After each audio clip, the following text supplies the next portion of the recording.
Bamako ana lamini na Bolomadadugu Mali kɔnɔ Mali kɔkan namu an bi bɛɛ lajɛlen fo n'u waleɲuman dɔn hali Bɔjabate i k'a dɔn an sigira kɛnɛ ka kunnafoni kɛnɛ don o don Sɛbɛnfura dungew ani dabaji karamɔgɔw ka wuli ka jɔ suko ni dugusɛjɛ cɛ namu Bɔjabate i k'a dɔn jamana kunnafoni u b'o de maa na min ye politiki kuma sɔrɔ kuma hadamadenya kuma i k'a dɔn a bɛ taa ni damanda kan Bɔjabate a fɔra anw ye kuma min ni o ka di jamana denw ye walima ni nafa b'a la ka ɲɛsin jamana denw ma an b'o de lakali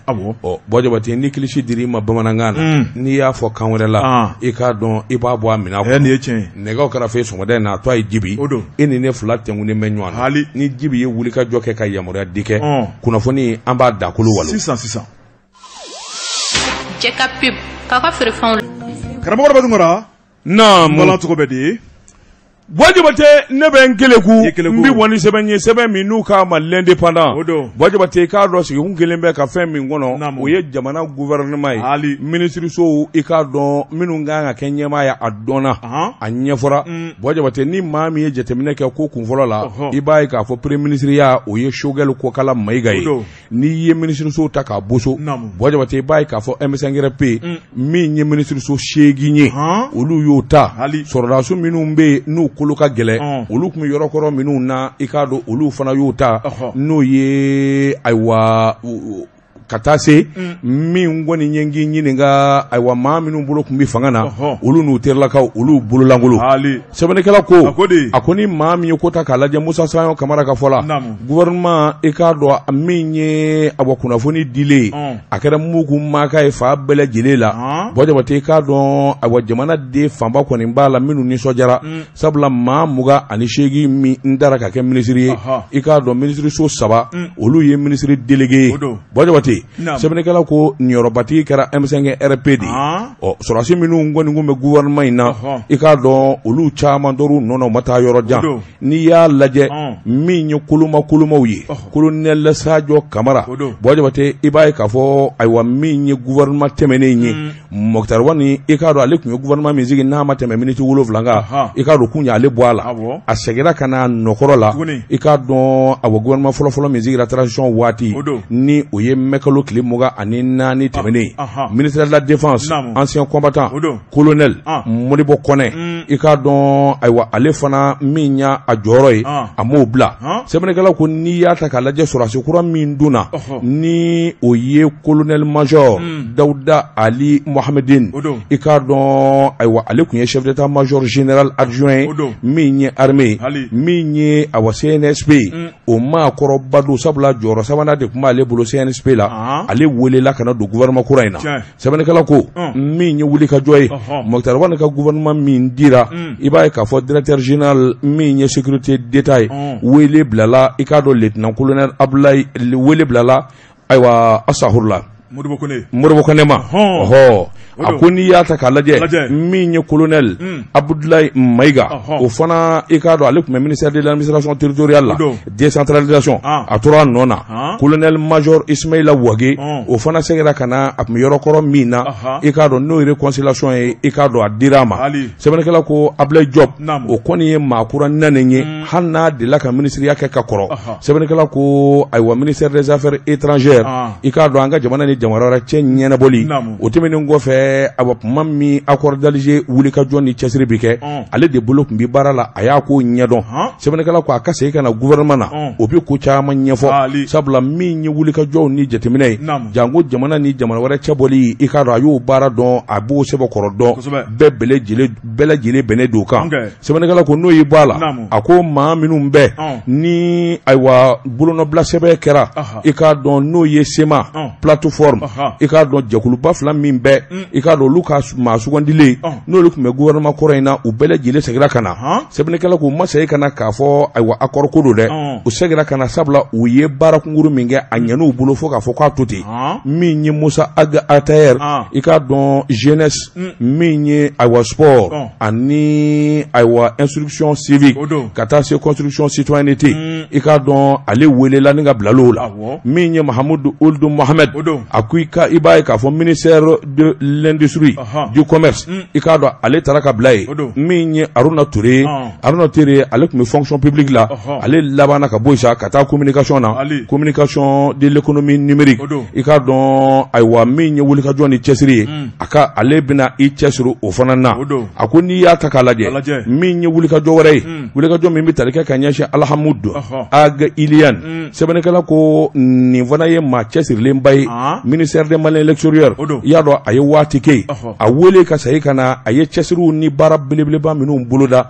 sɛbɛnnikɛla ko danaya taara ka d'a kan a ko n'i y'a ta k'a lajɛ M5RP min kɔni ye ayiwa cɛsiri ni wulikajɔ ye min ye camancɛ fanga ye i k'a dɔn a wulikajɔ n'a cɛsiri sabula olu de tun b'a mankan na ɔ jɔyɔrɔ segu min dir'u ma o dɔnnen don sɛbɛnnikɛla ko i b'a ye k'a fɔ min ye maa cɛ 5 ye ani ayiwa muso 7 sɛbɛnnikɛla ko nin bɛɛ lajɛlen ye ayiwa M5RP ka maa ye maa minnu don Ibrahima Kasa Mayiga URD cadre don min ye EMK o maa kun don comité ayiwa stratégique ani coalition i k'a dɔn ale tun b'o la ko min ma commission stratégique et refondation de l'État i k'a dɔn ayiwa M5RP i k'a dɔn o maa kun don sɛbɛnnikɛla ko kalan b'a la a dɔnna kabini bila ko tɛ sabula min ye ayiwa jamana yɛrɛ foroba sariyaw ye ani forobatɔn minnu bɛ yen olu tileli a n'o hakilinaw dɔnni a y'o baara ɲɛdɔn fo k'a fɔ k'a to ten n'o y'i bɔ yen Bakari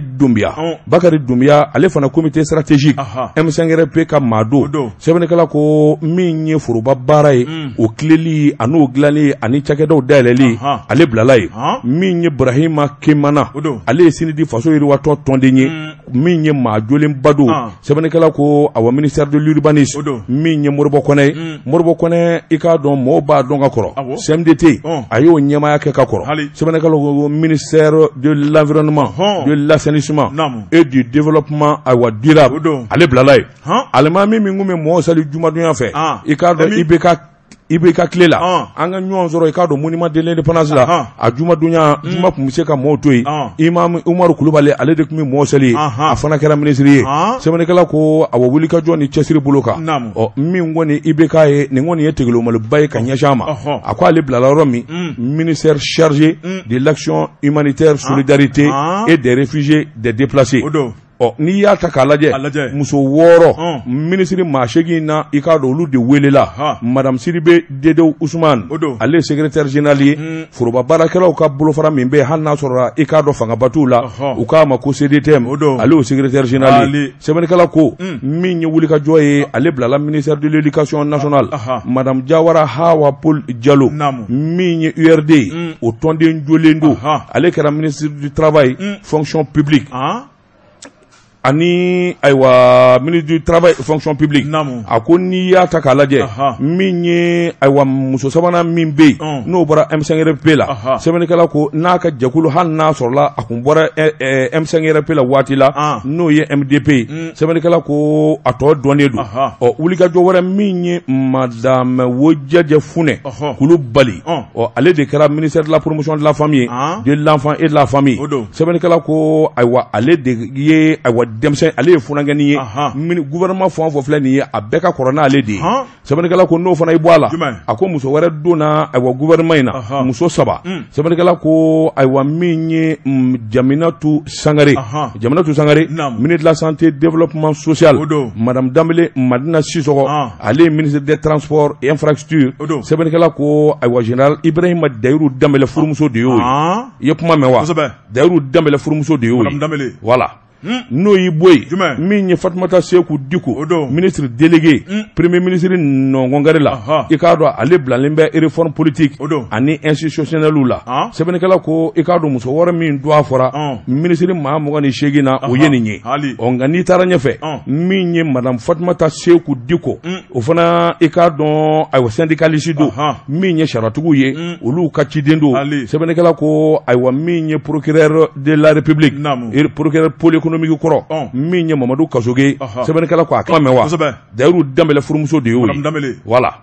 n'o y'i bɔ yen min ye Fatumata Seku Diko ministre délégué premier ministre Nɔngɔngari la i k'a dɔn ale bilalen bɛ réforme politique ani institutionnelle la sɛbɛnnikɛla ko i k'a dɔn muso wɔɔrɔ min don a fɔra ministre maa 28 na o ye nin ye nka n'i taara ɲɛfɛ min ye madame Fatumata Seku Diko o fana i k'a dɔn ayiwa syndicaliste don min ye sariyatigiw ye olu ka ciden don sɛbɛnnikɛla ko ayiwa min ye procureur de la république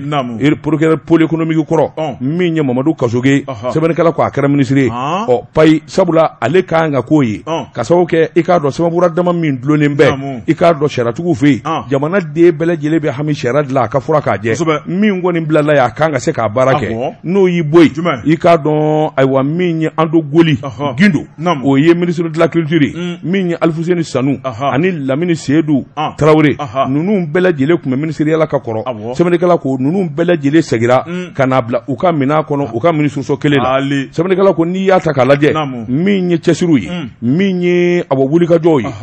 maakɔrɔ minnu kɔni bɛ yen n'olu bolo bi fanga na n'o ye ayiwa min ye ayiwa ngi ɲininka RPM sabula Bukari Tere n'a jɛɲɔ olu y'a jira k'a fɔ olu ma ɲininka olu bɔra la sɛbɛnnikɛla ko nka a mana tigɛ Dawuda Dala ADP Maliba o ka ciden bɛ yen o tɔgɔ de ko Yuba Ba o kɛra ministre délégué chargé de l'élevage et de la pêche min ye parti politique tɔ ye sa n'o ye EPM ye majorité kɔrɔ parrain min ye ayiwa EPM tɔ ye olu kɔni bɛ kule k'a la fa bɛɛ lajɛlen la Choguel ko kala Mayiga u y'an bɔ a la u y'an bɔ a la an ma wele an ma ɲininka sɛbɛnnikɛla ko a mana tigɛ Dawuda Dala min kɔni ye wulikajɔ ni cɛsiri a ɲininen bɛ a gouvernement maa bɛɛ fɛ ani jamana den bɛɛ fara ɲɔgɔn kan ka kɛ maa kelen ye min bɛ se k'a to jamana yɛrɛ de i k'a dɔn yiriwali bɛ bolo da nin kun ye sɛbɛn ye an ye min bɔ l'indépendant kɔnɔ a ka bi bɔli la karamɔgɔ dɔ b'a tuma ne bɛ n tigɛ don o bi kɛ le pousse fasiriba n'o ye Elhadji Ba Cɛmɔgɔ Tarawele cɛkɔrɔba ale de bɛ fɛn finman jeninen dɔn karamɔgɔ daba tungora a y'i damaga o gouvernement kelen in na a ko malidenw kun sigilen bɛ ka gouvernement mun b'a kɔnɔ karamɔgɔ daba tungora juma tɛmɛnen a dɔnna n'i ye malidenw lajɛ karamɔgɔ daba tungora ko jama fangiriman bɛ a kɛra jigi waro ye fasiriba ko n'i ye Mali yɛrɛ lajɛ tɔɔrɔ ni sɛgɛn jugu mun bɛ Mali kan bɛ yen maa minnu tun kan ka na nin kalo 8 kɔnɔna na o kan ka kɛ maa ye maa mun bɛ se ka malidenw jigi fa karamɔgɔ daba tungora min ye Ba Cɛmɔgɔ Tarawele a ko a ma ko ye koyi a ko a kɛra gato tila ye fasiriba ko a ko tangalo Mali caman taara nin ka mandi masa sɛgɛrɛ n'o ye Ibrahim Boubacar Keita maa min ye tagalo Mali ta k'a sɛgɛrɛ karamɔgɔ daba tungora o de kelen filɛ nin ye premier ministre ye n'o ye docteur Choguel Kokala Mayiga a ko IBK tun bɛ fanga la tuma min na ko yɛlɛmana karamɔgɔ daba tungora ni ka taa gɛlɛya sira kɔnɔ a ko n'i ye diɲɛ ma don o don lajɛ Choguel n'a jɔnɲɔw bɛ bɔ ni ka yɛrɛ k'a fɔ IBK kɔni a dɛsɛ bɛ ka jamana mara min ye IBK kɛrɛfɛmaw ye karamɔgɔ daba tungora n'i y'a lajɛ ko maa sugu wɛrɛ t'a la koyi a bɛɛ lajɛlen kɔni IBK ka denbaya maaw ye a n'a ka gɛrɛnaden a n'a balima o ye maa famille d'abord ye fasiriba ko ni maa famille d'abord fɔra Ibrahim Boubacar Keita ma an bɛ don min na ko bi Choguel ta bɛ kɛ mun ye mon grain d'abord ha politique karamɔgɔ daba tungora i ye min fɔ a tɛ fɔ ka tɛmɛ o kan a ko n'i ye Choguel Kokala Mayiga lajɛ mon grain d'abord ale kɔni ta bɛ ko ye fasiriba ko sabu min kɔni ye Choguel ye ale nale karamɔgɔ daba tungora ale kɔni m'a ɲini yɔrɔ janna maa minnu y'a kɛrɛfɛmaw ye ani maa minnu jɛra ni ka mankan ci ɲɔgɔn fɛ ni ka IBK tɛgɛlɔma tigɛ karamɔgɔ daba tungora a y'olu de fara ɲɔgɔn kan dɛ k'olu kɛ ministre ye a ko n'i ye min kɛ cɛw tatɔla la n'i ma kunnaja i b'i sigi u segimatɔla dɛ kana siga karamɔgɔ daba tungora fasiriba ko min ye cɛkɔrɔba ye n'o ye Elhadji Ba Cɛmɔgɔ Tarawele a ko ale kɔni malidenw dala sumusumu malidenw kumana ni ka wasa n'i ye kumakanw lajɛ karamɔgɔ daba tungora ale ka ɲininkali kɔnɔ ko maa min kɔni ye jigi waro fɔ karamɔgɔ daba tungora o de ka ca maa minnu y'a yira k'a fɔ ko ninnu ye baarakɛlaw ye a ko min ye Choguel kɛrɛfɛmaw ye karamɔgɔ daba tungora dɔw bɛ ko tiɲɛ yɛrɛ la olu bɛ se baara la a ko dɔw bɛ an kana bɔgɔ siɲɛ ka kɛ bin kan karamɔgɔ daba tungora ko tali kuntulu la olu taara mun kama karamɔgɔ daba tungora u bɔra ni ka dunu gosi ni ka bala gosi ni ka tigɛrɛ fɔ karamɔgɔ daba tungora ni ka wo ci fanga kɔrɔ la karamɔgɔ daba tungora ko tali kun b'o la ko y'o dɔrɔn ye n'o tɛ fo wɛrɛ tɛ yen bilen a ko n'i ye Choguel Kokala Mayiga yɛrɛ lajɛ karamɔgɔ daba tungora fanga nege fɛ min y'a ka CV ye k'a y'a kɛ dɛbɛ yaasa a bɛ se ka premier ministre sɔrɔ Fasiriba ko Ibrahim Boubacar Keita ka fanga dafirilen min ye surasiw olu nale don min na karamɔgɔ Dabatungura ale kɔni kankɔrɔ ta sa ale ka tile kɔni bɔra sabu ni ye IBK talen kɔni ye maa min kɔni don ale kɔni jɔyɔrɔ bonyara la kosɛbɛ o kuma min ye primature ɲɛmaa tɛ maa wɛrɛ ye dɛ o ye ale Choguel Kokala Mayiga o don in kama surasiw y'u kɔ don a la ni ka tɛmɛ n'u ka baara ye karamɔgɔ Dabatungura mankan ma dabila mankan in kun ye fɛn mun ye k'o de sɔrɔlen filɛ nin ye Bakari Togola ka kuma nalen tɛ ko n'i ye mankan ye politique ko la Mali kɔnɔ a ye jɔni don a da et pourtant a bɛ yeli kɛ koyi Fasiriba ko karamɔgɔ Dabatungura min ye parrainant ye olu kɔni kɛmɛ k'u jɔ kɛlɛtigɛ jɔyɔrɔ la n'o ye Cɛbilen Darame ye Cɛbilen Darame y'a yira k'a fɔ karamɔgɔ Dabatungura tiɲɛ don Choguel Kokala Mayiga y'ale teri ye o tun ye kunu ye nka politique baara min bɛ yen an bɛ don min na ko bɛ yen k'u da tɛ file kelen na Fasiriba ko min ye Choguel ye a ka nin gouvernement in ko gouvernement tɛ Choguel ka nin gouvernement in ko nin gouvernement in sara k'a bɛ n'a sigira waati min na wa ko nin tɛ se ka Mali jɔ Cɛbilen ko tɛ dɛ nin tɛ Mali jɔ gouvernement ye a bɛ jɔ a jɔlen quoi n sirannen don dɛ kabini sɔgɔmada in na bɛɛ b'a dɔn k'a fɔ baara kura daminɛna jamana kɔnɔ ministre sigira mɛ dugutigi kɔrɔ tɛ dugu ɲɛnen fɛ o fana ye tiɲɛ Cɛbilen kun bɛ ministériya la a bɔra a la pewu a muso kɛra ministre o fana o ma ta tuguni pewu i y'a dɔn kɔni ale n'a fɔ ko a bɛ ɲɛ a bɛ ma to a ɲɛna karamɔgɔ Dabatungura Fasiriba ko a ko n'i ye ko taabolo lajɛ min kɔni gouvernement kura min sigira sama-samani barika ni kuma jugu bɛ ka taa k'u sɛgɛrɛ karamɔgɔ Dabatungura tɔ tora Choguel a k'a yɛrɛ yira jamanadenw na maaw t'a dɔn ni min ye o kuma k'a yira k'a fɔ ale nakun tɛ fila n'o ye baara ye baara kelen dɔrɔn de bɛ se ka Choguel mɔnabɔ bi karamɔgɔ Dabatungura janko malidenw sigilen bɛ ka min makɔnɔ o de ye kalo 8 kɔnɔna la Mali a ka basigi bɛn ni kelenya ka sabati malidenw ni ɲɔgɔn cɛ min ye kalafili kura ye o ka labɛn kuma wɛrɛ tɛ bilen ayi kunnafoni filɛ nin ye an ye min bɔ le pouce kɔnɔ a ka bi bɔli don Jabate n bɛ bɔ ni sɛbɛn ye sɛbɛn min n'u k'a ma la sirène o don sɛbɛnni kɛbaa a tɔgɔ de ye ko AD Jabate k'a dɔn gouvernement min n'a sigira min ye sɛbɛnnikɛla a ko maa damadɔ bɛ a b'olu ta hali n'a danna olu ma Jabate i k'a dɔn a bɔ parrainant Cɛbilen Darame k'a dɔn k'a fɔ ninnu ye baarakɛla ye a ko gouvernement min sigira Jabate k'a dɔn ayiwa ministre ma sigi a tɛ se ka diya bɛɛ lajɛlen jango bɛɛ lajɛlen ni kɔnɔna ko a ko n'i y'a ta k'a lajɛ cɛ dɔw kɔni b'a la muso dɔw b'a la Jabate olu dɔnnen don ka kɔrɔ kabini u ma kɛ ministre ye a ko a bɛ misali ta misali min ta maa min ka o de ye ministre ye ministre min n'a tɔgɔ de ko professeur Amadou Keita professeur Amadou Keita Jabate k'a dɔn awa ale de taara ka kɛ ministre ye enseignement supérieur ani recherche scientifique Jabate ko jɔnni tɛ nin dɔn maa kalannenw b'a dɔn cɛ min don ka sababu kɛ mun ye Jabate k'a dɔn wulikajɔ ni cɛsiri ENA école ale de kun y'o ɲɛmaa ye Jabate n'a hakili b'a la san 2018 concours kɛra concours kɛlen o don y'a sɔrɔ premier ministre kɔrɔ min bɛ yen o de ye Bube Mayiga ye Bube Mayiga nana résultats lajɛ a y'a ye k'a fɔ a ka parti maa kologɛlɛn caman bɛ yen minnu ma passé Bube y'a ɲini cogo bɛɛ lajɛlen na min kɔni ye résultat ɲɛ sɛgin ka kɛ concours k'a ka dabila o kuma kɔni fɔ min dun ye awa Amadou Keita dun b'a dɔn ale ye baara min kɛ baara jɛlen don i bɛna n ka baara dala sa sabula i bɛ se ko la i ye faama ye o yɔrɔ bɛ a ko a ma s'o la o tuma min kɔni ye directeur ye ne bɔra o tuma a fila bolokɔrɔ nin Jabate a ko maa min bɛ sɔn k'i jɔyɔrɔ bila nin n'a ɲɔgɔnna ko la jamana in kɔnɔ a maa man diya o cɛ min sɔnna ka nin kɛ Jabate k'a dɔn di diyagoya ko la baara ɲuman n y'a kɛ ka kɔrɔ Jabate a ko n'o kɛra ministre ye maa kan k'i jigi da o kan kosɛbɛ a ko n'o fana y'i bɔ a la Jabate a ko a bɔ gouvernement Choguel Kokala Mayiga ka gouvernement ye a ko cɛ kelen b'a la min ye ayiwa Mamadu Kasoge jɔnni maa to an bɛ jamana kɔnɔ Jabate k'a dɔn cɛ min don n bɛ taa ɲaami walima n bɛ taa wari d'a ma k'a bɔ a ja kan a k'o Kasoge tɛ sabula min ye baara kɔni ye Jabate k'a dɔn sariya tilenni ani jamana donni dala sariya bolow la a dɔnnen b'o la a y'o daminɛ bila ko tɛ Jabate ale bɛ jɔyɔrɔ min na bi n'a fɔra hali bi n'a ka bɛn Mercedes 190 a bɛ yaala o de kɔnɔ Jabate k'a dɔn mɔɔw bɛ miliyari da ɲɔgɔn kan i k'a dɔn n'a sɔnna don o don u bɛ miliyari da ɲɔgɔn kan ka taa d'a ma san b'a sɔrɔ a bɛ V8 barabaw kɔnɔ Jabate a ma sɔn jamana kileni wajibate k'a dɔn ne wɔsi de ni nzara ye nin ye min kɔni ye directeur ye ne bɔra o kuma a fila bolokɔrɔ nin wajibate a ko maa min bi sɔn k'i jɔyɔrɔ bila nin n'a ɲɔgɔnna ko la jamana in kɔnɔ a maa man diya o cɛ min sɔnna ka nin kɛ wajibate k'a dɔn di diyagoya ko la baara ɲuman y'a kɛ ka kɔrɔ wajibate a ko n'o kɛra ministre ye maa kan k'i jigi da o kan kosɛbɛ a ko n'o fana y'i bɔ a la wajibate a ko a gouvernement Choguel ko kala Mayiga ka gouvernement ye a ko cɛ kelen b'a la min ye ayiwa Mamadu Kasoge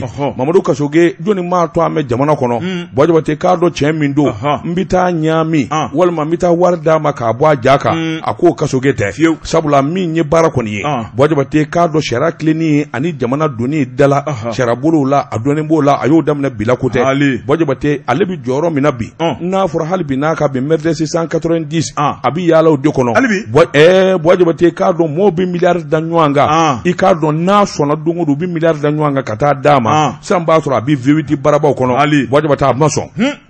jamana kileni wajibate k'a dɔn ne wɔsi de ni nzara ye nin ye a dannen d'o ma wajibate k'a dɔn a wɔsifin don denmisɛnnin jeni wajibate k'a dɔn a dɔnna i k'a dɔn kɛlɛw ni wulikajɔw la politiki bunakun kan jɛkulu min bɛ n'u k'a ma FDR wajibate ale de kɛra ministre ye ministre de la femme de l'enfant et de la famille wajibate ni maa min muso in karamɔgɔ dɔn docteur ayiwa Umar Maruko u ka kalanden don wajibate k'a dɔn a ja minen bɛ a ti sira wajibate k'a dɔn tiɲɛjala fɔlen ani wulikajɔ wa kala de bi kun dɛngɛnɛ in fana na wajibate k'a dɔn maa bɛ se ka d'a la k'a fɔ a talen filɛ ka bila cakɛda min na wajibate k'a dɔn a na nɔ bɔ a la kosɛbɛ o tɛmɛnen kɔfɛ wajibate a ye wulikajɔ caman kɛ don min a bi baara kɛ kanamu na wajibate a ka wulikajɔ ni cɛsiriw wajibate k'a dɔn o donna jamanadenw fɛ n'o y'i bɔ a la muso wɛrɛ bɛɛ u k'a ma ko Jaminatu wajibate k'a dɔn Jaminatu wajibate sa kalo 12 kun birilen bɛ a ko Ala wajibate a ko kira hali n'i ye gɛlɛya ta k'a sɛgɛrɛ walima nkalon mana da la a ka cɛkɛda la wajibate i man'i ta k'i firifiri cogo min a ko n bɛ to Ala kɔfɛ n bɛ baara min kɛ n bɛra ka wulikajɔ min kɛ n'a sɔrɔla tiɲɛ don Ala bɛ don ni mɔgɔ cɛ wajibate k'a dɔn Jaminatu ale de kɛra sababu ye wajibate k'a dɔn maakɔrɔba minnu bɛ yen n'u ka sara bɛ bala wajibate sara ka t'u sɔrɔ u siso kɔnɔ ni Orange Money ale de y'o dabali tigɛ sɛbɛnnikɛla ko a ka wulikajɔ ni cɛsiri wajibate i k'a dɔn danda la sabula a ka baara kɛ ko ɲuman a kɛra sababu ye a bɔra service dabi na wajibate k'o yiriwa ni k'o bila sanga bala a taara ka kɛ minisiri ye minisiri min n'a bɛ a bɔ kɛnɛ yɛrɛ so kunna sɛbɛnnikɛla ko nin damanda a bɛ danni ma fɔlɔ tɔw ta bi kɔfɛ min ye lasirɛ nin a ko don nataw la a na minisiri wɛrɛw ta ni k'olu ta fɔ i k'a dɔn a ma min ni min ta fɔ na kelen ta f'i ye Modibo Keita Modibo Keita belebele Modibo Keita wajibate i k'a dɔn a kɛra affaire économique ɲɛmaa ye n'i hakili b'a la Coupe d'Afrique Mali Coupe d'Afrique san 2002 o Modibo Keita an n'a ye ballon ta yan o Segal Modibo Keita merci Kokani Segal n y'a ye sisan an n'a ye ballon ta jɛ ka fɔ ka anniversaire la Korofina terrain kelen kan Ala ka barika don i la an bɔ n tun bɛ duti laminɛ ale de don n burankɛ don n b'a dɔn n b'a muso dɔn n b'a denw dɔn i t'a muso dɔn i t'a denw dɔn ne de b'a dɔn sabula ne dɔgɔnin de furulen kun d'a ma Ala ka hinɛ na yarabi Geda kuma o ye don koyi o ye ne wolo dɔgɔnin ye o kun y'a muso filanan ye e b'a dɔn ka tɛmɛ ne kan fiyewu an ka taa ayiwa Tezara ayi Jibi an bɛ segin ka na naam wajibate n bala cogo bɛ di karamɔgɔ dɔ b'a tugura ne bɛ n tɛgɛ don ko kura Azala Express fasiriba n'o ye la rédaction karamɔgɔ dɔ b'a tugura min ye Mali politique kuma a tɛ fɔ ka ban ayi Sheikh Umar Sissoco karamɔgɔ dɔ b'a tugura a fana kuma bɛɛ Sheikh Umar Sissoco ni maa min ye jateminɛ kɛ M5 RP o cɛŋana dɔ kun don tɔn min bɛ ale bolo o de ye mouvement Espoir Mali kura mouvement Espoir Mali kura karamɔgɔ dɔ b'a tugura ale kɔni ye o gili don kosɛbɛ min ye M5 RP ka wulikajɔ minnu kɛra Ibrahim Boubacar Keita ka fanga dafirili la a jɔyɔrɔba bɛ o fana na a ko n'i y'u ka sɛbɛnfuraw lajɛ da dɔ kɔni y'a jira k'a fɔ sɛbɛnni fɛn fɛn bɛ kɛ M5 RP fɛ ko maa min b'a tigɛ nɔ bila sɛbɛnninw kɛ k'a bɛɛ lajɛlen kɔni ye Cheikh Umar Sissoco ye fasiriba ko a ko n'i y'a lajɛ maa min bɛ baara kɛ dibidibi la karamɔgɔ dɔ b'a tugura k'a ka dibidibi baara de ka ca ni kɛnɛkan baara ye a ko min kɔni a kalannen don fo k'a dama tɛmɛ a ko jafarinya tun bɛ M5 RP la n'i ye Cheikh Umar Sissoco ka jafarinya bɔ la k'a tɔ b'a dɛn karamɔgɔ dɔ b'a tugura min ye M5 RP ye a ko nana nɔnsɔn nansan waati dɔw la jigi waro ale ni fɔɲɔgɔnko nana k'u ni ɲɔgɔn cɛ farafarali baaraw nana boloda farafarali n'ale kɛra politiki kɔnɔ bɛɛ lajɛlen bɛ taa ni taabolo ye fasiriba ko min ye Cheikh Umaru Sisoko ye ale ni Choguel Kokala Mayiga karamɔgɔ Daba-Tunkara ka yetaw ma kɛ kelen ye bilen o kuma bɛɛ lajɛlen kɔni u yɛrɛ minɛ ɲɔgɔn na yɛrɛ minɛ ɲɔgɔn a kuntala nana janya fo ka dama tɛmɛ min ye Cheikh Umaru Sisoko ye k'ale yɛrɛ kɔni y'a yɛrɛ k'a fɔ waati dɔ kɛra farigan nana ale minɛ karamɔgɔ Daba-Tunkara kuntala jara dɔɔni min ye kalo 2 ye a tɛ bɔ kɛnɛ mɔ ni ka taa politiki kɛnɛ kan dɔw kɔni y'a yɛrɛ k'a fɔ k'ale yɛrɛ démissionné la ni ka bɔ M5RP la wa k'ale ma démissionné koyi karamɔgɔ Daba-Tunkara min ye farigan o de kun kɛmɛ ka dɛsɛ k'a ka baaraw boloda parce que b'a ko farigan n'a taabolo ni kunnafoni fɛn fɛn nana M5RP kɔnɔ k'ale kun kan ka ladɔnniya o ye tiɲɛ ye fasiriba ko karamɔgɔ Daba-Tunkara min kɔni ale dalen ale balila ka kuma min mɛn o de ye Dr Choguel Kokala Mayiga Mali premier ministre kura Choguel Kokala Mayiga a ye a ka fanga bolo sigi karamɔgɔ Daba-Tunkara ma wuli ka s'ale ma a ko bɛ se ka kɛ cogo di ale ye baara min kɛ M5RP kɔnɔ ale ye wuli ka jɔ minnu kɛ o kuma k'a ka baara kɛra sanjikɔrɔ wɔsi fasiriba ko min ye Cheikh Umaru Sisoko ye a ko siga kɔni tɛ min na Choguel Kokala Mayiga a ye baara ninnu don ni min ye karamɔgɔ Daba-Tunkara ko ye jigi wɔɔrɔ kɛnɛ kan da de ye o kuma ko maa tɛna se k'i boloma da ka ni hakilina in kan dɛ sabu k'a ye janfa boloda janfanci o kuma karamɔgɔ Daba-Tunkara ko sara ye mun ye maa min y'i dɛmɛ ka baara kɛ i kan k'o baara ɲɛnabɔ kɔfɛ a k'a wele k'a kɛ conseil spécial ye i ye fɛn dɔ fɔ n ye madala ni hakili b'a la bilen i ko jɛrɛjɛkulu min sigilen filɛ n'o ye M5RP i ko k'a la tɛna mɛn a bɛna ci po k'a dakolon ci i ka kuma nana dɛ n'u m'u cogo dɔn o de la n k'u ka fara ɲɔgɔn kan n'u ma fara ɲɔgɔn kan Ala m'an kisira yarabi awɔ karamɔgɔ Daba-Tunkara parce que b'a ko min ye Cheikh Umaru Sisoko ye ni dusu tɔɔrɔ bɛ maa la bi a dusu tɔɔrɔlen don fo ka dama tɛmɛ ka sababu kɛ min ye a ma jate tɔn kɔnɔ o kuma k'ale tun man kɛnɛ ka bɛn ko bi ka kusa kosɛbɛ karamɔgɔ Daba-Tunkara o kuma k'ale kɔni bɛna wuli k'i jɔ karamɔgɔ Daba-Tunkara fɛn fɛn bɛ n'a ti bɛn o kuma k'an ye kelen ye o t'a la an bɛɛ lajɛlen bɛ tɔn kelen kɔnɔ t'a la karamɔgɔ Daba-Tunkara ko Mali ko de don maliden bɛɛ lajɛlen dama ka kan kumakan kelen na Mali ka bɛsɛya Mali ka kelenya Mali ka yiriwa Mali ka bɔ nɔgɔ la ni Choguel Kokala ma to sira fɛ k'a bɛ taa jɔlen sɔrɔ an ɲɛ kunnafoni filɛ nin ye an ye min bɔ Azalɛ Express kɔnɔ u ka bi bɔli don Bɔjibate n bi bɔ ni sɛbɛn ye sɛbɛn min n'u k'a ma le témoin sɛrɛ o don Bɔjibate min ye A Keita nin y'a ka fasiri ye an ka taa i k'a dɔn tribunal Bunaku kan Bɔjibate i k'a dɔn kɛnɛjan min bɛ yen n'u k'a ma bande de 140 mètres i k'a dɔn ACE ye sarabolo y'a susu fo ka t'u daturu bɔgɔ la Bɔjibate i k'a dɔn nin ko in kɔni a kɛra maa min tile la ACE PDG kɔrɔ Mamadu Cɛni Nkɔnatɛ Bɔjibate i k'a dɔn ale de labanna min ye tiɲɛjuguba ye k'o bila i k'a dɔn agence min ye agence de gestion immobilière n'o ye ACE ye a labanna k'o bila ɲɛmaa kura ɲɛ ɲɛmaa kura fana ale ma se k'i pa ja kunna sabula ACE taar'i bolomada yɔrɔ de ka 140 mètres Bɔjibate i k'a dɔn a ko ma bɛn sɛbɛnnikɛla ko n'i y'a ta k'a lajɛ 140 mètres yɛrɛ a bɛ Sabalibugu Bɔjibate i k'a dɔn ayiwa ko kɔni barika bonyana sabula maa dɔw bɛ yen olu kɔni sigira yɔrɔ in n'a dir'u ma gouverneur fɛ o min ye ACE ye ale taara i ganga diyagoya ko f'a na yɔrɔ in minɛ ACE kun nakun kun ye min ye o de ye yɔrɔ in baarali ye a niyɔrɔ tɛ a ye baara min kɛ o sara de bɛ d'a ma nka n'i yɛrɛ labanna k'a fɔ i bɛ taa kɛnɛ in zalo gouverneur ka dili i k'a dɔn i jo t'a la u nana ko in mankan wuli a barika nana bonya sabula recasement de kun don Bɔjibate recasement a dira minnu ma bɛɛ lajɛlen cɛsiri ka wuli ka jɔ boloda ACE kɔni bila la k'u ka baara kɛ ka kɛnɛ in bɔ ani siraw i k'a dɔn ACE ka baara de ye o sara de kun kan ka di ACE ma nka labanna Mamadu Cɛni Konatɛ a don ale de kun bɛ ACE ɲɛmaa la a nana i bolomada k'a fɔ 140 mètres yɛrɛ a b'a bɛɛ lajɛlen salo ko ACE ta don sɛbɛnnikɛla ko u nana kari ɲɔgɔn na maa minnu sigilen bɛ yɔrɔ in na Bɔjibate k'a dɔn wulikajɔ nana boloda fa bɛɛ lajɛlen na tribunal administratif min bɛ Bamakɔ Bɔjibate k'a dɔn laban u taara ɲɔgɔn sɔrɔ ye jugement min kɛra n'u k'a ma jugement 339 juin kalo tile 19 san 2019 Bɔjibate b'a ye k'a fɔ wulikajɔ bolo kan ani jateminɛw na min ye ayiwa Konatɛ ye n'o ye Cɛni Nkɔnatɛ ye i k'a dɔn kiiri dakoyara a la a ma sɔn a laban nana wulikajɔ wɛrɛ boloda tribunal min b'o sanfɛ ka taa kiiri wɛrɛ kɛ olu laban nana jira k'a fɔ kiiribolo min filɛ nin ye i k'a dɔn o man ɲɛ o tuma min ye sɛgɛ ye o ka k'a kan sabula n'i y'a ta k'a lajɛ u ko min ma arrêt 678 Cour suprême Boy Diabaté i k'a dɔn o nana kiiri wɛrɛ kɛ o kiiri in kɔni b'a jira k'a fɔ min ye ACI ani ayiwa a ɲɛma u ta ye tiɲɛ ye o tuma yɔrɔ in ka segin ka d'u ma sɛbɛnnikɛla ko a man ɲɛ sabula wulikajɔ wɛrɛ nana boloda fo Cour suprême na Boy Diabaté k'a dɔn arrêt 618 min kɛra août kalo tile 6 san 2020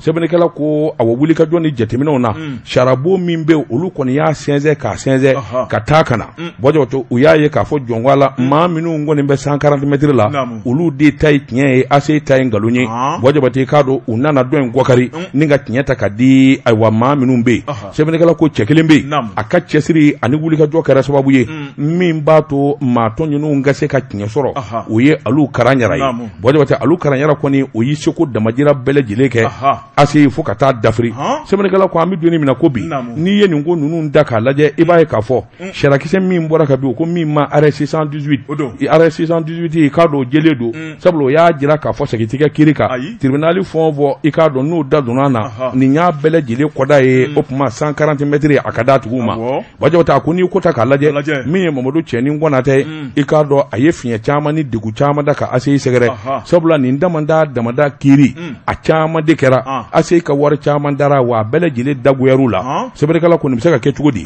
sarabolo min dara Bamakɔ gouverneur fɛ gouverneur dun y'i banba fɛn caman de ka sarakisɛw caman lajɛ k'a ye k'a fɔ hakaja nin ko min filɛ nin ye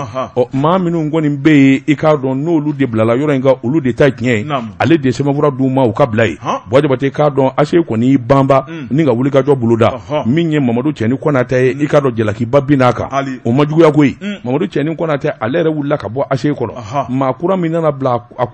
ACI kunna Boy Diabaté k'a dɔn o fana nana bila kɔnɔsiw o fana kɔnɔsiw de kolen don sabula o nana bila nin ɲɔgɔn na gɛlɛya damanda kɔnɔ ka kiiriw ni kow ta k'olu sɛgɛrɛ sɛbɛnnikɛla ko ACI yɛrɛ bɛ bɔ nin degun kɔnɔ don jumɛn in sa min kɔni bɛ se k'a to faamuyali bɛ na a ko sabula min ye ACI ye a bɛ n'a fɔ dangadonnen don ye maa o maa n'i nana Boy Diabaté hali n'a sɔrɔla i ye baarakɛla walima i ye maa jɛlen i kɔnɔsiw laban de bɛ ko a ko DG kura o fana laban kɔnɔsiw de kura sabula a b'a ka wulikajɔ kura minnu boloda ka tugu ni ɲininka Mamadou Cɛni nɔ na a ko a bɛɛ lajɛlen bɛ k'a ma gɛlɛya ye an bɛ donni min na ko bi sariyatigiw ye min fɔ o jɛlen don a Keita ka fɔ la le témoin kɔnɔ a y'a jira k'a fɔ an bɛ donni min na ko bi c'est tout c'est fini sabula i k'a dɔn ACI a binna ko kura nin kun ye sɛbɛn ye an ye min zalo ka bɔ témoin kɔnɔ sɛɛrɛ soir de Bamako la fasiriba n'o ye Maïmouna Doumbouya karamɔgɔ Daba Tunkara a ko ma deli ka nin mɛn a ko si de ma labɔli kɛ a ko n'i y'a lajɛ Mali finitigilakaw ka marifa ta ni ka juguw kɛlɛ nka Mali finitigilakaw yɛrɛ dama ka kari ɲɔgɔn na karamɔgɔ Daba Tunkara ko Mali ko tɔ gɛlɛyara fasiriba ko a ko n'i y'a lajɛ karamɔgɔ Daba Tunkara nin kɛra dabalibanko ye min ye polisiw ale ni gardiw ni ɲɔgɔn cɛ karamɔgɔ Daba Tunkara fɔɲɔgɔnkɔ kɔni nana k'a daminɛ Bamakɔ Sotiba yan fɔɲɔgɔnkɔ dɔ nana polisiw ni gardikɛ ni ɲɔgɔn cɛ karamɔgɔ Daba Tunkara u filila ɲɔgɔn ka tiɲɛ ma ni ka ninnu ta ka ɲɔgɔn sɛgɛrɛ min ye o compagnie tɔ minnu bɛ Sevare Mopti karamɔgɔ Daba Tunkara joona a m'a bila dagrenda la a ye kunnafoni las'u ma min ye polisiw ye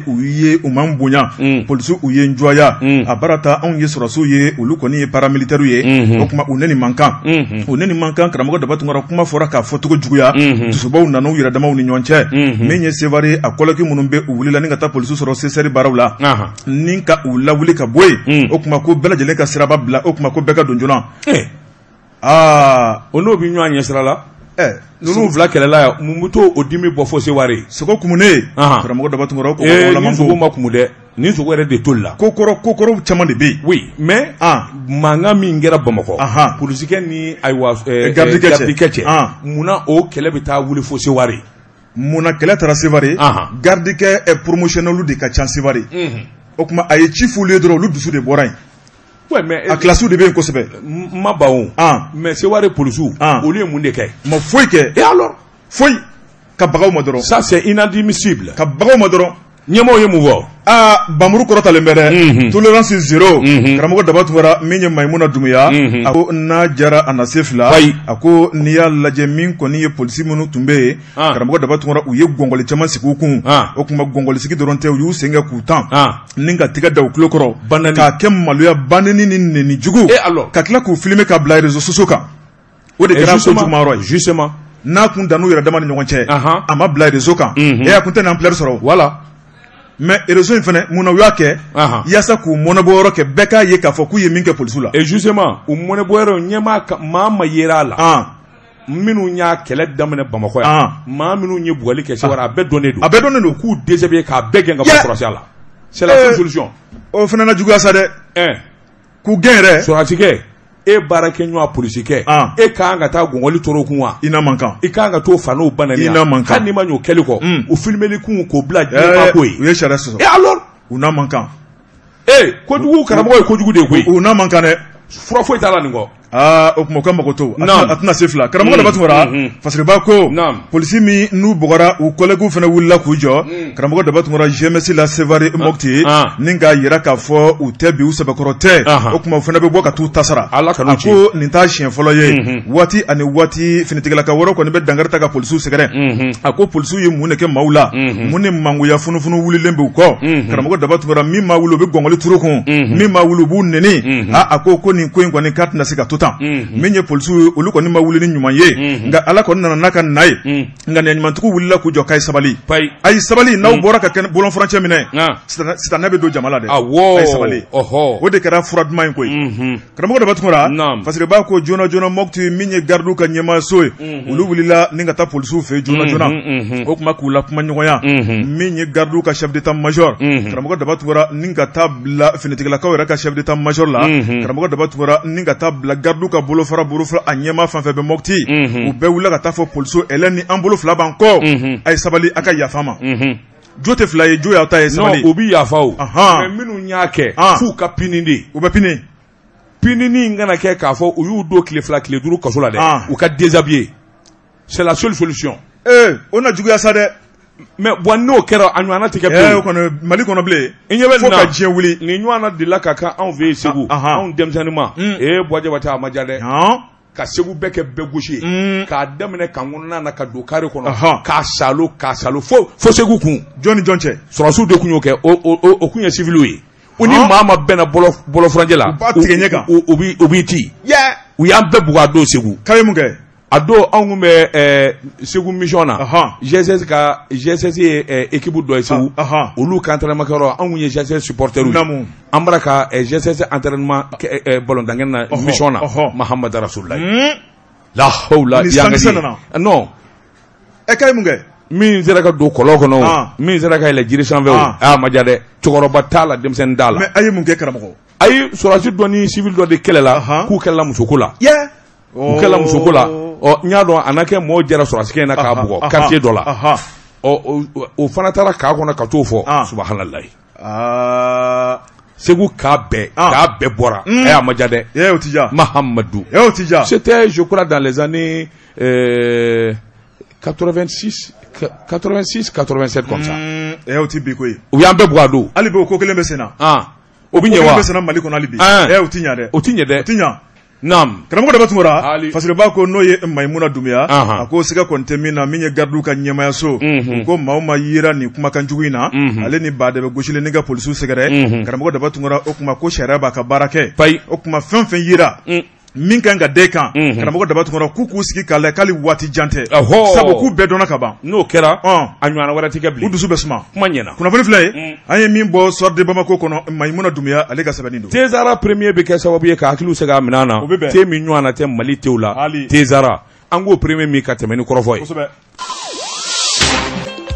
Buwa Jabate dɔnkilidala ko Baba Jodo Dabiya Baba Sabali ka Baba k'a Jodo kule ka ɲaɲa ala maninkakɛ min ɲɔgɔnna ma da bamuna kɔnɔ fɔlɔ maninkamuso fɛ awɔ o kɛra i bolo don a bɛ tiɲɛ so diɲɛ don bɛɛ n'a dugujɛ kan kule ka ɲaɲa sabaliden kunu kun ye don dɔ ye bi de fana ka di i bolo don ala k'a kɛ ya rabbi Allah karamɔgɔ daba tungara ne bɛ n tigɛ don o bɛ kɛ le repère naam fasiriba n'o ye Idrissa Mayiga Idrissa Mayiga a ko faransikaw ka kɛlɛkɛbolo min bɛ an ka jamana in kɔnɔ n'o ye opération Barkhane Barkhane Faransi masakɛ Emmanuel Macron a y'a fɔ alamisa tɛmɛnen ale ka kɛlɛkɛcɛ minnu bɛ Mali kɔnɔ karamɔgɔ daba tungara k'u bɛna minɛnw cɛ ka bɔ Mali kɔnɔ fasiriba ko min ye Emmanuel Macron ka nin kumakan ye a ko bluff tɛmɛnen t'a kan ko bluff yɛrɛ yɛrɛ de parce que b'a ko a ko n'i y'a lajɛ Faransi président n'o ye Emmanuel Macron mangoya mugu o junjunen b'a kan bi farafinna masakɛw a n'olu tɛ ka kan kelen fɔ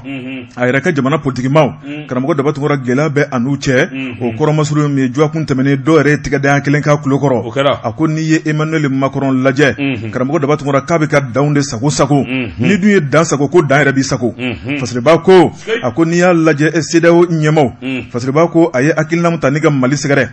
ni ka Saheli jamanaw sɛgɛrɛ a kun kan ka sara jarajakulu min na o de Union africaine ale ni CEDEAO o jarajakulu parce que b'a ko a ma ko tuga ye ko ye Emmanuel Macron y'i sigilen to a ka kunnafoni diyɔrɔ la karamɔgɔ Daba-Tunkara ni k'i dafa mugujala na min jigin jita da kɔnɔ a ko ale ka kɛlɛkɛ bolo n'o ye opération Barkhane Saheli jamana kɔnɔna la karamɔgɔ Daba-Tunkara k'u ka baara bɛna sonsoro kɛlɛkɛ bolo wɛrɛ minnu bɛ an ka jamana kɔnɔna la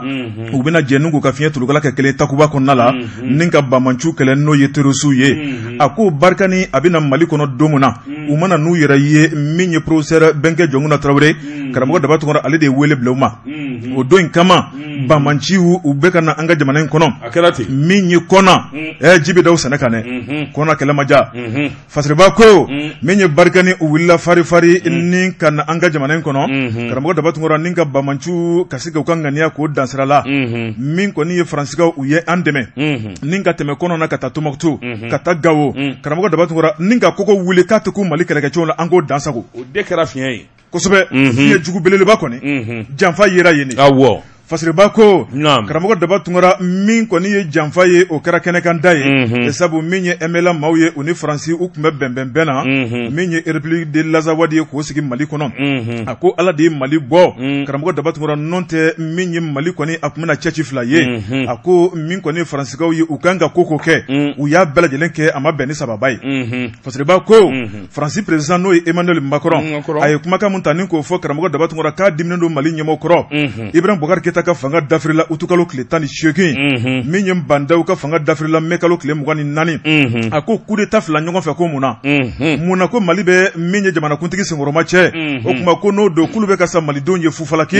o kuma kulu ka kɛlɛkɛ bolo fana bɛ bɔ Mali kɔnɔ Fasiriba ko Mali ɲɛmɔgɔw ma kala don ɲinɛ ka bɛn ni kuma ye farafinna min ye CEDEAO ɲɛmɔgɔw ma kala don ɲinɛ ka bɛn ni kuma ye min ye Emmanuel Macron e ko k'a nimisalen t'a ka kuma fɔta la sabu G5 Sahel jamanakuntigiw karamɔgɔ Daba-Tunkara yan'a bɛ nin kuma in fɔ k'a n'olu fana kan ka bɛn ko la o kuma ko ma k'a sira fɛ Fasiriba ko min ye Emmanuel Macron ye a ka ni bloc mun bɔlen filɛ nin ye karamɔgɔ Daba-Tunkara min kɔni ye a ɲangata ye o kuma ko a b'o dɔn wa yɛrɛ ɲini don wa karamɔgɔ Daba-Tunkara walima min ye Mali burujali o de b'a kɔnɔ wa ni Barkhane bɔra Mali kɔnɔ a bolo min kɔni ye terroriste ye u bɛna Mali farafara wa karamɔgɔ Daba-Tunkara ko Ala tɛ sɔn o ma abada Fasiriba ko ni Faransi bɔra an ni maa minnu bɛ ka Mali juguya karamɔgɔ Daba-Tunkara ko fali b'i ye sange kɔrɔ Fasiriba ko a ko Faransi kɔni n'a bɔra Mali kɔnɔ karamɔgɔ Daba-Tunkara maa tɛ ko cogo dɔn o bɛ sɔn ka kɛ Mali ka lafiya sababu ye o kuma min kɔni ye Mali ye karamɔgɔ Daba-Tunkara k'a bɛ Ala de bolo a tɛ maa bolo n'a tun bɛ maa bolo ɲanguma sɔrɔ Mali ko banna siga t'o la kunnafoni filɛ nin ye an ye min bɔ le repère kɔnɔ Idrissa Maïga ale ka sɛbɛnni don Jabate n bi bɔ ni sɛbɛn ye sɛbɛn min n'u k'a ma procès verbal o don Jabate k'a dɔn a bɔ sɛbɛnni kɛba taalen ɲɛfɛ n'a ɲɛf'i ye Jabate i k'a dɔn Faransi ani Mali cɛ a gɛlɛya Jabate k'a dɔn procès verbal a fana kumana na a ko munna min ye Emmanuel Macron ye i k'a dɔn a dimine don Mali sɔrɔdasi ɲɛmaa minnu bɛ n ɲininka minisiriya la a dimine don olu kɔrɔ dalilu jumɛn in na a ko damadɔ nka n'i ye ko ta k'u lajɛ fɛn caman bɛ yen a sanfɛla de bɛ fɔ dugumana i k'a dɔn ɲɛ dɔn dɛ a ko in yɛrɛ daminɛna Farabugu i k'a dɔn o ye ɲɔnɔ jamana ye a minɛna Bamanjo fɛ kalo 6 maa ti don maa ti bɔ Jabate k'a dɔn a bɛ wuli ka jɔn ni cɛsiri bolo kan Mali sɔrɔdasiw bɛ yen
Mali kɔnɔ karamɔgɔ Daba Tunkara mati kotogo dɔw bɛ sɔn ka kɛ Mali ka lafiya sababu ye o kuma min kɔni ye Mali ye karamɔgɔ Daba Tunkara k'a bɛ Ala de bolo a tɛ maa bolo n'a tun bɛ maa bolo ɲanguma sɔrɔ Mali ko banna siga t'o la kunnafoni filɛ nin ye an ye min bɔ le repère kɔnɔ Idrissa Maïga ale ka sɛbɛnni don Bojabate n bi bɔ ni sɛbɛn ye sɛbɛn min n'u k'a ma procès verbal o don Bojabate k'a dɔn a bɔ sɛbɛnni kɛba taalen ɲɛfɛ n'a ɲɛf'i ye Bojabate i k'a dɔn Faransi ani Mali cɛ a gɛlɛya Bojabate k'a dɔn procès verbal a fana kumana na a ko munna min ye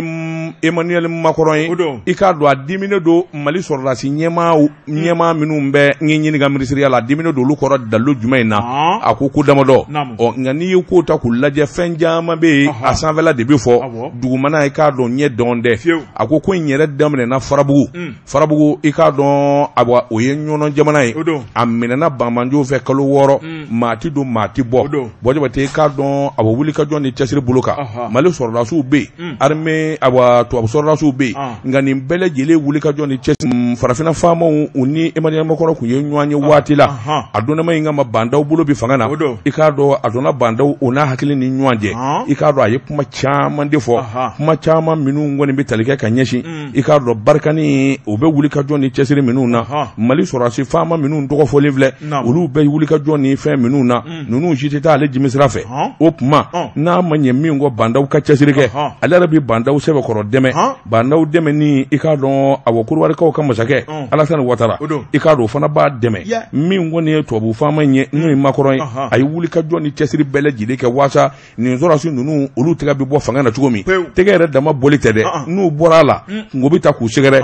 i k'a dɔn dabali de kun tigɛlen don maa min n'a ni bandaw kumana n'u bɛnna fɛn caman kan a ko bandaw ma gouvernement ci joona n'i ye gouvernement ci Sadio Kamara Modibo Konɛ minisiri tɔ minnu bɛ yen n'o ye sɔrɔdasi minisiriw ye olu bɛɛ lajɛlen bɔ a la n'i y'olu bɔ a la an bɛ sɔrɔ ka gɛrɛ la k'i dili don k'i sɛbɛkɔrɔ quoi o tuma wulikajɔ ni cɛsiri jamana taabolo kura a n'a dɛngɛnɛ walew a bɛɛ lajɛlen bɛ k'i bolo maa si tɛ s'i la a k'i k'a dɔn nin ko in kɔni min kɔni ye bandaw ye i k'a dɔn Emmanuel Macron y'a sɛbɛkɔrɔsu k'a kɔnɔsu a ma ɲɛ min kɔ ko in kɛra o kɛcogo de la sabula i k'a dɔn ayiwa min ye bandaw ye a segilen ka bɔ tubabu jamana na o tile 2 min ye Mokutari Wani ye i k'a dɔn gouvernement sigi o sina ka boloda nin fɛn o fɛn fɔlen filɛ k'a bɛɛ gɛn sɛbɛnnikɛla ko nin kun ye janfanba de labɛnnen ye janfan min ni tubabu kun b'a ju la sabula u b'a dɔn k'a fɔ nin sɔrɔdasi ninnu hakilina ni taabolo kura min b'u la i k'a dɔn ɛlɛn de ka se k'o bɛɛ lajɛlen dala sa min ye jamana yɛrɛ k'a siri tuguni ka d'ale ma min ye bandaw ye a bilalen b'o baara la a ko sabula min ye votew ye président kun bɛna sigi sa président yɛrɛ min n'o de bɛ Faransi yɛrɛ ja n'o de ka di Faransi n'o bɛ Faransi ka baara kɛ a ko n'o tɛ Emmanuel Macron teliyara a ye kuma minnu fɔ barikani la ani Mali armée na k'a fɔ haka ja olu tɛna baara kɛ ɲɔgɔn fɛ bilen a k'o ye nkalon de y'a da k'a sababu kɛ mun ye hali n'a sɔrɔla barikani bɛ bɔ yan i k'a dɔn ka maa dɔw bɛ to yan a bɛ se ka kɛ caman bɛ bɔ a la nka maa dɔw bɛ to yan sabula Faransi b'a dɔn min ni min bɛ ko in na o tɛmɛnen kɔfɛ min ye wulikajɔw ye i k'a dɔn a ka Mali yɛrɛ ka se ka gɛlɛya ka Mali sɛgɛrɛ nin bɛɛ lajɛlen Emmanuel Macron ka dabali tigɛlen ye a ko i b'a ye k'a fɔ Banque mondiale Union européenne ka taa se CEDEAO o n'a nasiraw bɛɛ ma Emmanuel Macron a ye ninnu bɛɛ lajɛlen su joona a ka dimi kɔnɔ waasa nin bɛɛ lajɛlen ka gɛlɛya ka Mali sɛgɛrɛ sabula nin diɲɛ naani minnu ye ɲɛmaaw ye ni sɔrɔdasiw don i k'a dɔn commandant ale ye abada sabula ale bɛ min ni min nɔfɛ yɛrɛsagokɛla jamana in kɔnɔ ninnu donnen don a n'a cɛ sɛbɛnnikɛla ko ayiwa an bɛ donni min na ko bi Bojabate k'a dɔn ayiwa tubabu kɔni ka gɛlɛya a talen bɛ ka jamana in sɛgɛrɛ sɛbɛnnikɛla ko i k'a dɔn gɛlɛya jala don wa yalima u b'u sɛbɛla wa nin bɛɛ lajɛlen ɲininkali maa b'i yɛrɛ ɲininka min na nin kun ye sɛbɛn ye an ye min dɔn ka bɔ procès verbal kɔnɔ a ka bi bɔli la ko Macron ka sabali ten sa dɔ kɛra Mali ɲanina sa dɛ u ka hinana u ka hinana karamɔgɔ Daba Tunkara e ko an tɛ bita bila yan Bojabate waati n'a ka waati ma se bita kɔni an b'a bila yan pepewu min ye farikoloɲɛkɛlaw ye olu labɛnna ka bɔ Burapele n'a a jɛɲɔgɔnw Burapele yɛrɛ a bilama kɔni fɛn b'a nin na dɛbɛdɛbɛ i b'a fɔ ko badɛgɛni furu in bɛ ka taa cogo min na n'a ma régime kɛ di fo k'a dɛsɛ radio kuma na n'a bɛna émission limanaw ani sɔgɔma ne ko Burapele a bilama in dun bɛ cogo di ta a fan bɛ dɛbɛdɛbɛ hali a se ka kuma a bɛ kilo 150 bɔ bi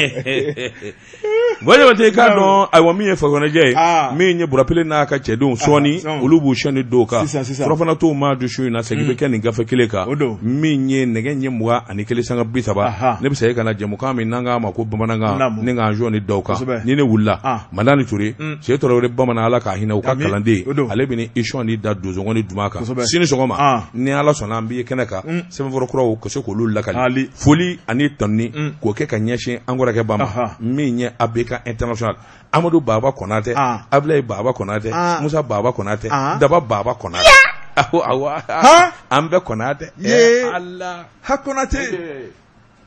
Wajabate nɛgɛ kɛrɛfɛ i k'a dɔn Gibson control min ye Wajabate Daba Tunkara anw de kun n'u turulen bɛ micro la masha Allah a k'an bɛn sini nin kɛnɛ kelen kan Jibi baara ɲɛna wa salam.